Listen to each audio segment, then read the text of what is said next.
মাস্তানতুয়ানো 2 দিন আগেও তাকে রিয়ালের খেলোয়াড়েরা পাস দিত না বলে কথা উঠেছিল, আর এখন সে হয়ে গেছে কোচের ভরসার পাত্র, হয়ে উঠেছে রিয়ালের আসল মাস্তান। এমনকি রিয়াল মাদ্রিদ তাকে আর্জেন্টিনার হয়ে অনূর্ধ্ব 20 বিশ্বকাপে খেলতে নিষেধ করেছে, কেননা সে এখন রিয়াল মাদ্রিদের অবিচ্ছেদ্য অংশ। গতকালের ম্যাচে মাস্তান যেন এক নতুন রূপে ধরা দিল।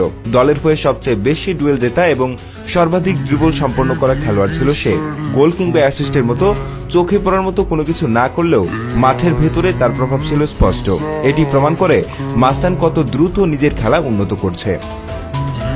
তবে শুরুটা একেবারেই সহজ ছিল না। যখন জাভি তাকে একাদশী সুযোগ দিতে শুরু করলেন, তখন সমর্থকদের মধ্যে নানা প্রশ্ন উঠেছিল, কেন এই তরুণকে বারবার সুযোগ দিচ্ছেন, এমন কথাই শোনা যেত চারপাশে। আসলেই শুরুর দিকে তার খেলায় অনভিজ্ঞতার ছাপ স্পষ্ট ছিল। কখনো অদ্ভুত কিছু পাস, কখনো নিশ্চিত সুযোগ হাতছাড়া, কখনো বা ভারী টাচ। সবকিছু মিলিয়ে তার খেলায় পরিপক্কতা নিয়ে সন্দেহ তৈরি হয়েছিল। অনেকেই ভাবছিলেন বয়সের কারণে হয়তো এখনই সে প্রস্তুত নয় মতো দলে নিয়মিত খেলার জন্য, কিন্তু সময়ের সাথে সাথে সবকিছু বদলাতে শুরু করে। ধীরে ধীরে সে দলের পরিবেশের সাথে খাপ খাইয়ে নেয়, আত্মবিশ্বাস যেন দিন দিন বেড়ে ওঠে।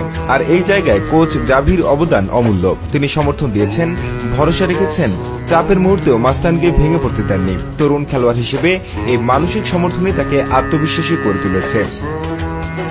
ফলাফল আজ সবার সামনে স্পষ্ট। এখন বক্সের আশেপাশে বল পেলেই সে ভয় ধরিয়ে দেয় প্রতিপক্ষের ডিফেন্সে। তার মুভমেন্ট, ড্রিবল আর দৌড়ের উপর ভর করে একের পর এক আক্রমণ তৈরি হচ্ছে। মিডিয়া, সমর্থক আর কোচ তিন পক্ষকেই সে ইতিমধ্যে রাজি করে ফেলেছে যে তার ভেতরে রয়েছে অসাধারণ সম্ভাবনা। আগামী 2 বছরে যদি সে ধারাবাহিকতা ধরে রাখতে পারে এবং বড় কোনো ইনজুরি বা সমস্যায় না পড়ে, তাহলে একদিন তার নামও শোনা যাবে বিশ্বের সেরা খেলোয়াড়দের তালিকায়, বিশেষ করে তার নিজের পজিশনে।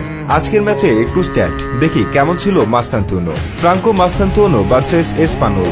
40 passes completed, 90% pass accuracy, 1 big chance created, 2 key passes, 6 dribble completed, যা ম্যাচে সর্বোচ্চ, 12 duels won, যা ম্যাচে সর্বোচ্চ, 3 tackles। দিন শেষে ফুটবলের গোল অ্যাসিস্ট খেলায় পার্থক্য করে দিলেও ফ্রাঙ্কো মাস্তানতুয়ানো আজ কিছু সুন্দর ঝলক দেখিয়েছেন। বিশেষ করে তার ড্রিবলিংগুলো চোস আরো উন্নতি করবে বলা, বয়স তো মাত্র 18।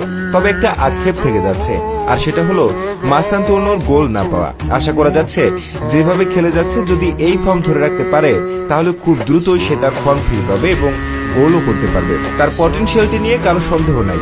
প্রথম একটু শাকি লাগলেও এখন মাঠে কনফিডেন্ট মনে হচ্ছে, ড্রিবল করতেছে, ডুয়েল জিততেছে, 1-to-1 ব্যাটল যাচ্ছে। মূল কথা হলো সে হার্ড ওয়ার্কার। গোল অ্যাসিস্ট ছাড়া 7.8 রেটিং, মানে অবশ্যই ভালো পারফরমেন্স করেছে।